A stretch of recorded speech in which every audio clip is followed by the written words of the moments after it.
अस्सलाम वालेकुम। आज हम बात करेंगे नॉर्मल डिलीवरी के हवाले से।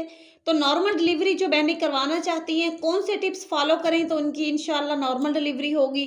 सबसे पहली चीज़ आती है आपकी बॉडी की कैल्शियम प्रोटीन्स। अगर आपको पहले दिन से हमल में आप कैल्शियम प्रोटीन्स ले रहे हैं, दूध, दही, अंडे, मछली, गोश्त, दालें, ये चीज़ें अगर आप इस्तेमाल कर रही हैं तो इंशाल्लाह ताला एंड में जाके आपकी नॉर्मल डिलीवरी के चांस बढ़ते हैं। इसके साथ आपने लेना होता है आयरन और फोलिक एसिड वाली सब्जियां इस्तेमाल कर लें।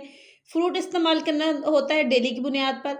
ये कोई ऐसी गेम नहीं है कि आयरन के 9वें महीने में आपको कोई जादू की छड़ी पकड़ाई जाए या आपके ऊपर जादू की छड़ी फेरी जाए और आप नॉर्मल डिलीवरी कर लेंगी, ऐसे नहीं होता। नॉर्मल डिलीवरी का ताल्लुक शुरू से होता है। अगर माएँ अपने बच्चों को शादी से पहले से ही उनकी खुराक मेंटेन रखें, बच्चियों की खास तौर पर जैसे जब से उनको पीरियड स्टार्ट होते हैं तो उनको तब से ही अच्छी डाइट की ज़रूरत है, एक्टिविटीज़ की ज़रूरत है।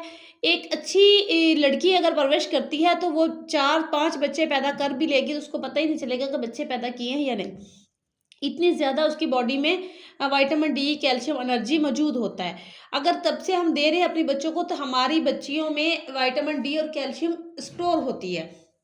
अब मैं आपको यहाँ पे बता दूँ कि आपने करना क्या है। अगर प्रीवियसली लाइफ़स्टाइल आपका एक्टिव और हेल्दी था, तब आपको ईज़िली नॉर्मल डिलीवरी हो सकती है। अगर आपका प्रीवियसली लाइफ़स्टाइल एक्टिव और हेल्दी नहीं था, तो हमल के पहले दिन से ही पहले 3 महीने आपने फॉलिक एसिड इस्तेमाल करनी है। वॉमिटिंग अगर आपको हो रही है, तो आपने घर नहीं बैठना, टैबलेट इस्तेमाल करें, डॉक्टर के पास जाएँ, चेंज करें। एक मेडिसिन से उल्टी नहीं रुक रही, दूसरी लें, दूसरी मेडिसिन से उल्टी नहीं रुक रही, तीसरी मेडिसिन लें।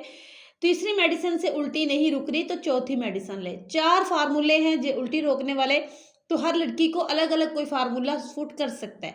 इसके बाद जैसे ही आपको चौथा महीना स्टार्ट होता है, आपने कलर डॉपलर स्कैन करवाना है कि आपको आपके बच्चे का एक तो जेंडर भी पता चल जाएगा और दूसरा आपके बच्चे को आपकी उसकी ग्रोथ का पता चल जाएगा, कैसे हो रही है, पार्ट्स ऑफ बॉडी हर चीज़ आपको नज़र आ जाएगी।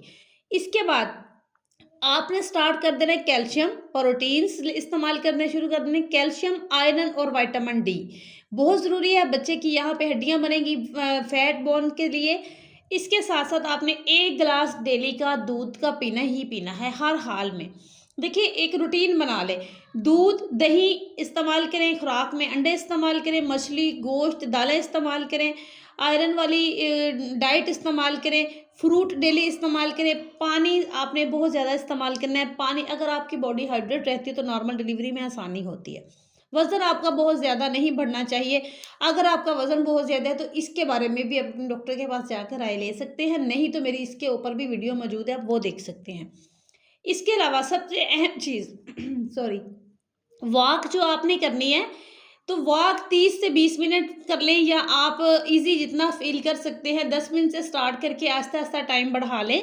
सुबह और शाम 2 टाइम वॉक करें तो बहुत बेहतर है। अगर 2 टाइम वॉक नहीं कर सकते, 1 टाइम आपने वॉक लाज़मी करनी है। इसके अलावा पॉज़िटिव सोचना है ताकि आपकी नॉर्मल डिलीवरी में आसानी हो। खुद को ईज़ी रखें, साँस रोकने की मशक़ें करें ताकि नॉर्मल डिलीवरी में जब आपने ज़ोर लगाना है तो आपको पहले से आपकी प्रैक्टिस हो और आपके लिए आसानी हो।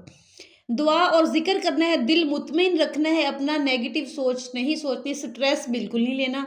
अगर कोई फैमिली मैटर ऐसा है, उसको सॉल्व करने की कोशिश करें कि मैं डिलीवरी के बाद ऐसी चीज़ों पे फ़ोकस करूँगी, खुद को खुद समझाएँ।